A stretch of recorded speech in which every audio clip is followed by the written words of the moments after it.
Hello and welcome to Warframe. My name is Todd, also known as Midjamek, and this is of course Warframe. Last time we left off attempting to complete a mission.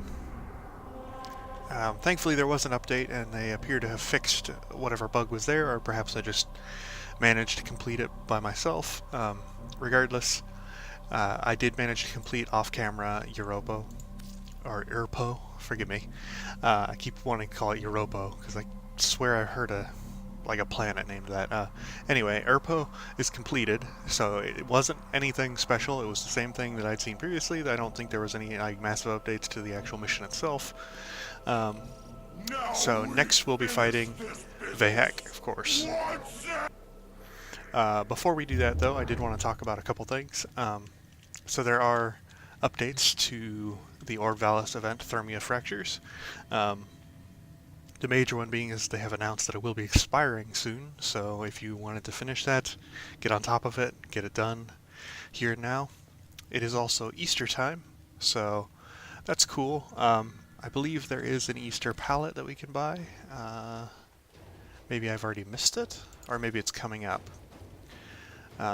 Regardless, there is an Easter palette which you can purchase from the market at some point.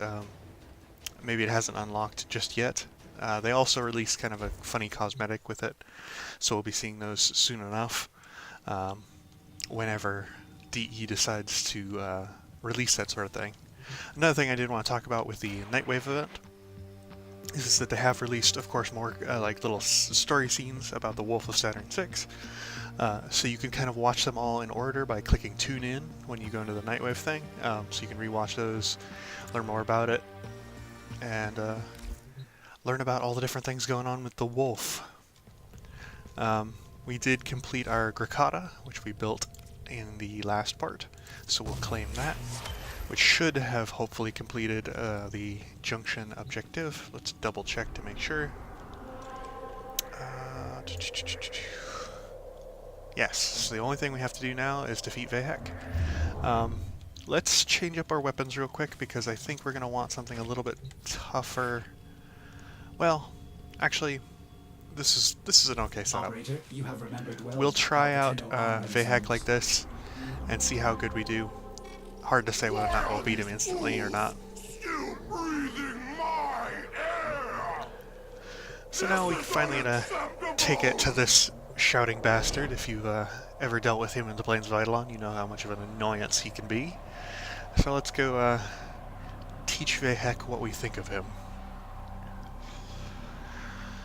Alright, skip this, and we'll move forward. So we are on Earth, of course. The hunt is on, Tenno. We're not going to worry about Cephalon Samaris' hunt here. Use it. Search for traces of the target. Our main focus is just the VIP this that guy. we're hunting is here. Find them and take them out.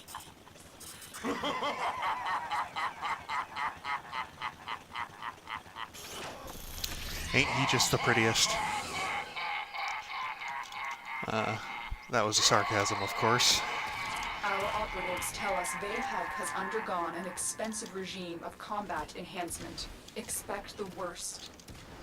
As someone once stated, he looks like a skin graft gone wrong. Committing a justice. Not in my court.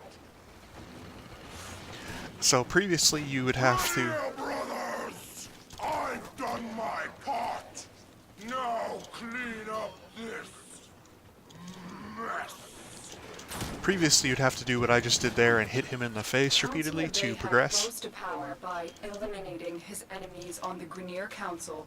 He now has near complete control, which makes him one of the most influential Grineer. Why are these fools still breathing my air? This is unacceptable! Nowadays, Too important for this nonsense. Finish them off. you can just run past Heking and he will teleport to the next area. Plans for complete system domination make him too dangerous. You know what to do. So there's, in this flying form, there's no reason to fight him, truly. Everything myself. Do not think we are done here, Tenno. So if you so chose, you could fight him in all those junctions where the waypoint disappears and you're not able to progress, or you're not able to find it. If you need to figure out which way you're going effectively, though, you can just run past him and cause him to progress into his final stage. I knew this day would come. I prepared. Changed myself. I made sacrifices. Tenno, are you ready for a sacrifice? Now we finish this business once and for all! So, it should be noted, of course, that Vehek's tiny little hitbox when he opens his mask there is ridiculously small, and you've got a mountain of Grineer coming after you as all this is happening, so you can take a lot of damage in this fight. It's also kind of hard to hit his little face there. Thankfully, with the Vectis, we have a little bit of penetration on our weapon, meaning that we can kind of hit him even if we hit his arms, as long as we hit in the general area. Get out of here, Vehek. So now that you've gotten to this point in this area here, we do actually have to defeat him in this form before he progresses to the next part. Curse you, Tenno!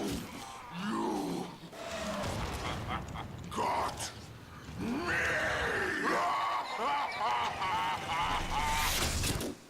And so we meet Turkey Hek.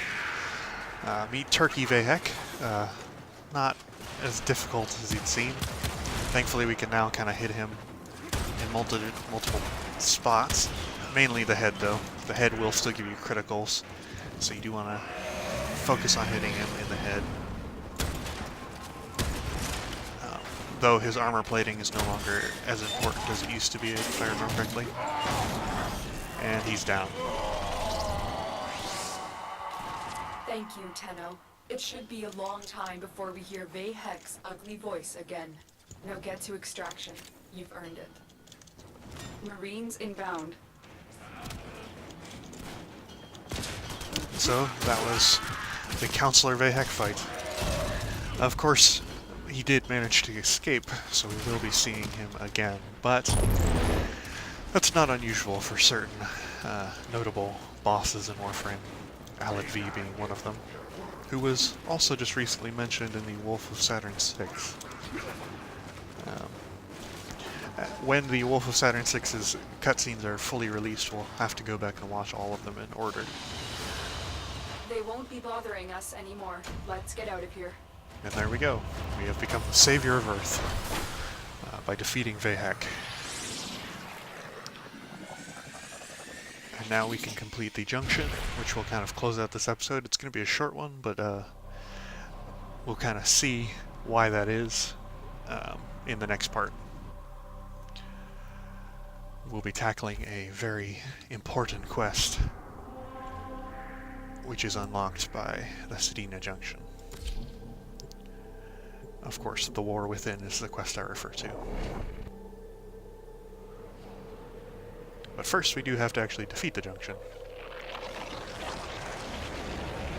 Which, I don't believe this is the difficult one, but I could be wrong. As I stated previously, there is one that is quite difficult. It is this one. Fantastic. I am a being of the void, created to oppose you. Live now. So this is the main reason why I decided to keep this episode short, is because we may die here. I have no doubt that it's possible. Saren is a very tough fight, especially the Spectre. Whoop. I think we can knock her down fairly quickly though, which is the major point we can get to. Yes. So we were able to hide behind this pillar long enough to get our Iron Skin up and then defeat her. Saren is very, very tough the first time you actually fight her. I highly recommend the tactic I just used of hiding behind the pillar, getting an Iron Skin up, or whatever defenses you have, and then kind of going to town. You might notice as well that she managed to burn through my Iron Skin and get me down to only 212 health in that short amount of time that I was taking those shots. So if I had waited even a second longer to take another shot, I would have probably died. So just be aware of that when you're fighting her. And that, my friends, is the Sedna Junction.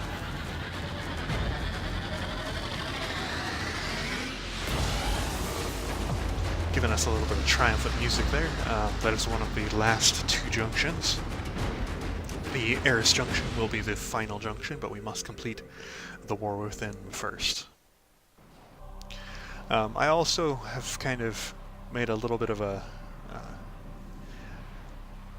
like dedication, and that is Tenno, your codex has been updated with a new quest. our major focus from here on out is the story quests.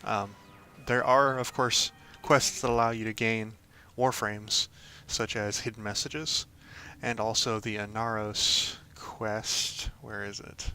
Sands of Inaros, which we could do both of those, though both may be time-consuming. So we may decide to, never truly accomplish those, or kind of just start them and not finish them, just because of the fact that they may be too time-consuming for us in the span of things. Our major focus is getting through the War Within, and then kind of through the Sacrifice and that sort of stuff. We will try to complete as many quests as we can before the series ends, but I have no promises that we'll be able to get through specifically the Sands of Inaros. The Sands of Inaros is a very long and grindy quest, so we'll see how things go. Operator, I've run diagnostic regressions. Next time All we will be systems starting the nominal. War Within, You don't need to thank me. which that will take some time, and yeah, no idea when I'll be able to stop during that quest, so it may be a very long episode next episode, which is kind of why I wanted to keep this one short. But until then, goodbye.